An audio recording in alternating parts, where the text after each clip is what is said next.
Great book here. First of all, body fat test. Give me these keys. Still washing my clothes on my abs. People just love to see it, don't they? People love to see it. Shoe Dog, highly recommend this book. It's by Phil Knight, the person who founded Nike, who had the vision. People are, oh, Nike, it's a slave labor, it's a sweatshop brand. Yeah, that's what it was based on. So was Apple, so was pretty much every device you're using today is made from sweatshop, child labor, blah, blah, blah. Just follow the money trail. You know, it's the world we live in, okay? Doesn't make it right, but what if you said to all those kids out there who made the shoes or the computers or the phones that we all use today, even the hippies out there who pretend they don't, you don't have a job today. You can go back to the streets or whatever. Okay? It's a cutthroat world out there. If you really care about the kids, stop having them and help the kids out there today. Simple as that. Again, it's unpopular opinion, but it's facts. And I lose subscribers straight away when I say stuff like that. But I'm not here to be popular, all right? Otherwise, I just tell you bullshit that you want to hear. I'm here to tell you facts to make your life quality better, okay? So I recommend people should read this book. Phil Knight, the dude was just destined to win in terms of business. And me, a huge fan of running and Nike and all the brands, Asics, Reebok, blah, blah, blah. I just love shoes. I love being active. I love sports life. But it just goes to show, he had all these setbacks, and the dude was just a gamer, man. He's just, no matter what happened, he's just going to keep going. He's got his vision, he's got his goal, he's going to keep going. And what I learned mostly from this book is you have to surround yourself with mentors. You can't just do it by yourself. Yes, it's up to you to get the job done at the end of the day, but you need mentors, you need support, you need someone to like steer you. You know, that's the magic of the journey. That's what I love about all the people I've met over my life. I've had many mentors, from my mum to my dad to my brothers, and all different types of ways, to haters online or, you know, girlfriends or whatever, just friends over the years, people who have totally dogged me and snitched me, or people who are still, you know, with me today, except I've learned from everyone. And I have no hate for anyone in my life. Hate is baggage, all right? If we can't be grateful for something, it becomes baggage. And me, I like to live light and lean. I don't want baggage, okay? I don't want combative thoughts. I don't want combative girlfriends or combative bikes or whatever. I just want stuff that freaking works, man, all right? It just works. That's what I love about this iPhone 14. It's like I do the video, one take, off script, boom, press upload, it's done. There's no editing, there's no faff, it's good quality. The audience is not too bad. Done. Easy life, right? Life's hard. Why make it harder with combative thoughts, people, blah, blah, blah? We can just make things a lot better so you can live the hard life and get shit done versus waste time, energy, and the shit doesn't really matter. So anyway, so we need mentors. I've had great mentors in my life. I remember reading this book this morning and thinking about my time when I lived in New York with a guy called Michael Arnstein, who's also a runner and a great inspiration for me back in the day. It was my first opportunity to go to New York and actually live in New York. Lived there in Yonkers and at Mike's house. He put me up, and Leanne as well. And so I got to live in New York. I got to do races in Van Cortlandt Park with a hare and tortoise, and I'm just like a weekend runner. I'm not an elite by any means. I'm not even close to that. You know, I'm not a gifted athlete in those senses, but I enjoy running. I enjoy the sweat and the grind, and I enjoy being and running around those tracks at Van Cortlandt and Central Park and over in, you know, the Bronx and stuff, and doing running races and even winning a few of them, you know, because the elites didn't turn up. It was like a bit of a dream going on there. So I have to thank Mike for that, giving me the opportunity. And also living with Mike, getting to see him waking up, going to bed, always on his phone, boom, boom, boom. And he gave me a lot of tips and hints along the way, either directly to my face or just by his behavior. His teachings were transferred to me. I was like, damn, this dude's, he's supporting himself basically, but yet he's still got some mentors and stuff around him. But he's the tide that's rising the boats around him. Mike Arnstein was the tide that rose in the boats. He's rising my boat, he's rising his family, he's just rising all our boats. He's making us all money and giving us inspo if we want it. He's rising us all up. So he's the tide, the tidal influence. So it's very important to hang around people like that. And you can't always do that because, you know, it's physically, it can be impossible because I don't want to hang around someone like you, blah, blah, blah. But now, thanks to the internet, you can watch people's YouTube videos, you can read people's books, all right? You can have coaching services, you can have my coaching group, whatever, all right?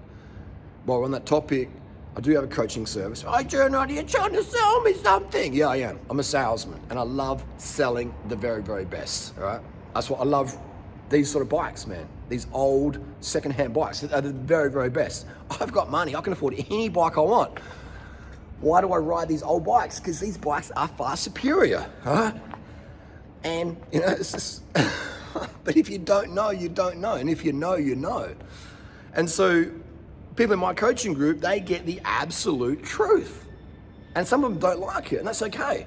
But when you sign up to my coaching group, I don't consider your feelings. I consider your life direction. I consider your results. You've paid me because you want no bullshit. You don't want some fake fuck, empty shell, narcissist, sociopath telling you lies just to protect your feelings.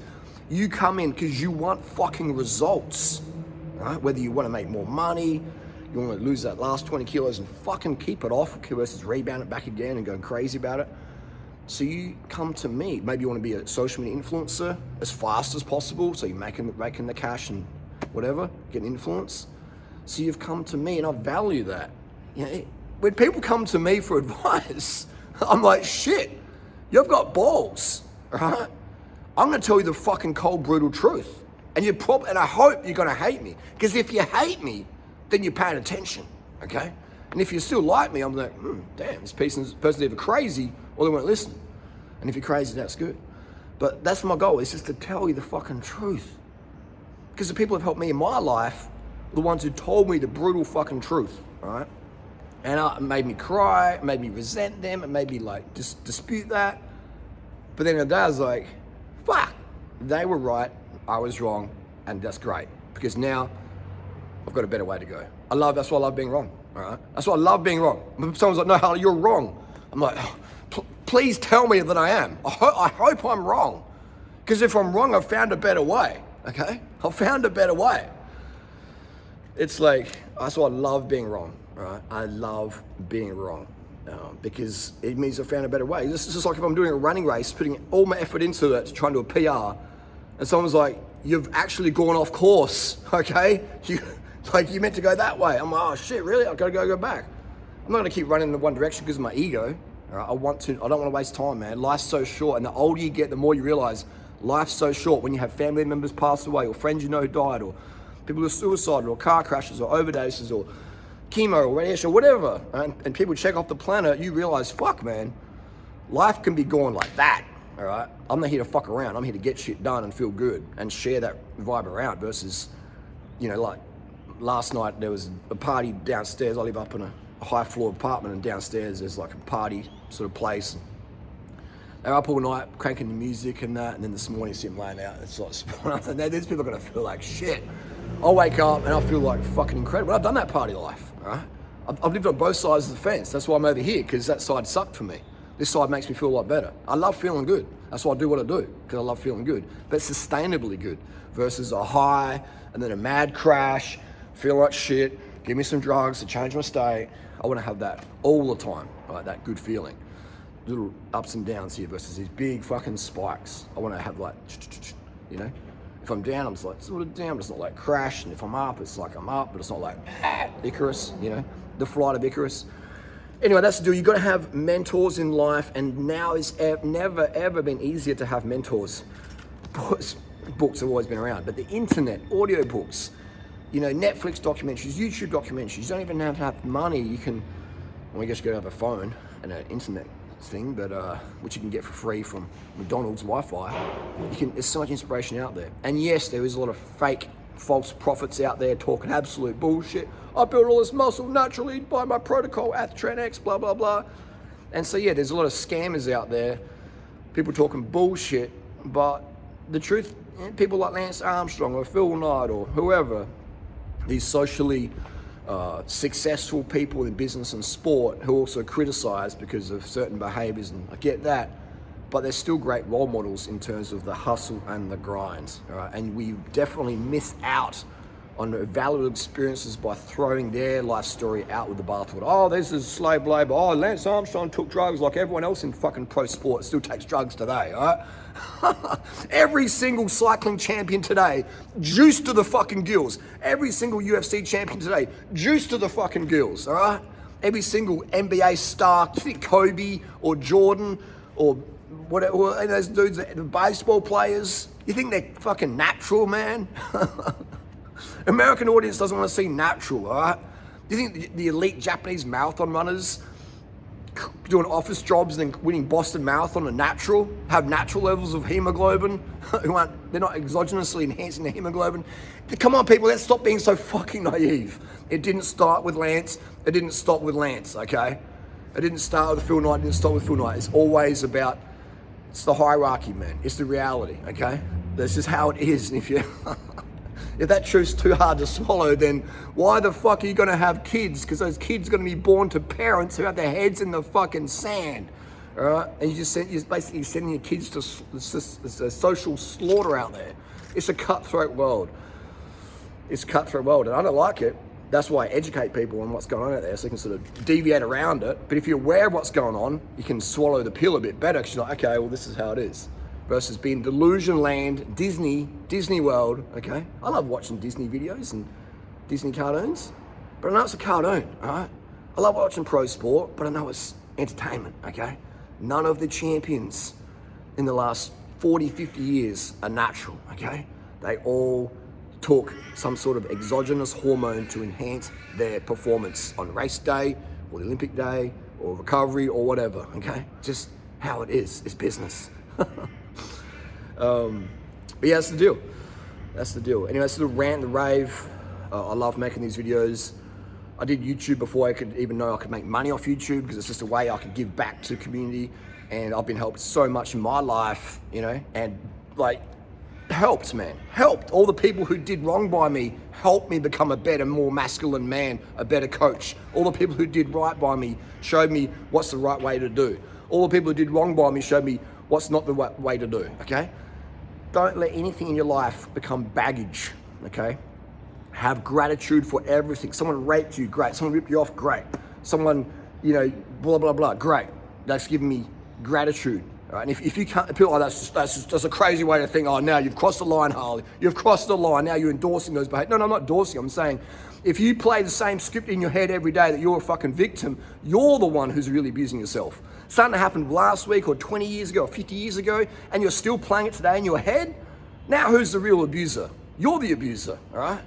And you can disagree with me, but you're still gonna be wrong. If you keep playing negative events over and having this like trauma, blah, blah, blah, again and again, you're the abuser now. That person did something once or 10 times, now you're doing it 1,000 times. You're your own abuser. And once you stop and go, shit, that is true, then you are free or freer. You can start to process things better, because now you're in a more rational, logical state, okay? And if you think about it deep, you go, that fucker's right. That Australian bogan looking dude standing in the alleyway screaming at the camera, he's fucking right, all right? And again, you can say I'm wrong, and that's okay, but look at the life quality you now have to live, because what you believe is just fucking you up. So you just change your thoughts, all right?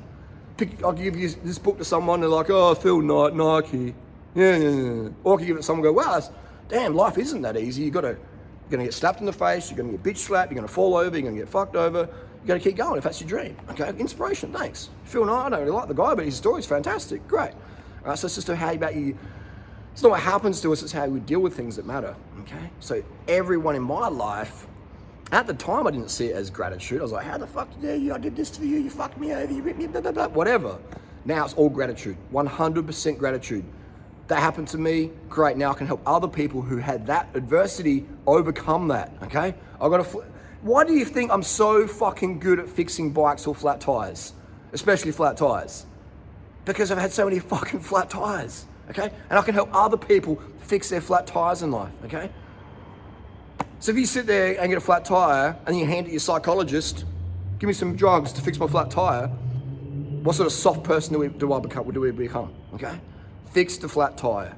Not through kicking the bike or kicking the dude in the bike shop who sold you the bike or whatever. Have gratitude for it. Okay, I've got a flat tire. Now I need skills to fix this so I can keep riding my little bicycle in life and keep cruising along. Keep moving forward. Otherwise we have whatever we can't be grateful for becomes baggage. I don't know about you, but I love the easy life so I can live hard, party hard, you know, without the coke and all that shit, all right? Well, my life's a fucking party. I wake up every day and I have anxiety. What do I do first, all right? Because there's so many things I like doing, all right? Like, it's just so many things I like doing, okay? Something I can't say on camera. I'm like, what should I do first? I'm like a kid in a fucking candy shop, literally, okay? Because I've just created so much abundance in my life and I enjoy doing it for other people, and that gives me a gift as well. So it's just you know, boom. That's why I can just make these videos off cuff, no script. Love your critics. Your critics are the best teachers. They're going to give you that, like, man, I love my criticisms. I love it, man. If you don't have haters, you are nobody on social media, okay? As simple as that, okay? So, I wish I learned this earlier on, but I know it now at a deeper level, okay? You just, yeah, many layers deep. It's good. Anyway, that's the deal. That's the video. Whatever we can't be grateful for becomes baggage. And anything we're grateful for becomes fuel for life quality. What sort of life quality do you want to start living today, now? It's just your choice. Drop your fucking stories, drop your old identity, rewrite the script for yourself, for your own life, okay? Versus living your parents' script, versus living social narrative script or some TV script or NPC script or whatever. We have the freedom pretty much to do virtually almost anything you want in life in terms of living with gratitude. You have that freedom, right? The only thing, we have the freedom for our own thoughts and emotions. We can choose those. And if you let other people choose those for you, then you're gonna be having a really unnecessarily low quality of life. So at the end of the day, ask yourself the question, what sort of quality of life do I live? What do I get out of this situation by thinking these things? By having spite for an ex or hatred or jealousy for this person over here, what do I get out of that, okay? What do I get out of that? I get fuck all, okay? So why are we doing that? What we can't be grateful for becomes baggage. What we're grateful for becomes incredible fuel.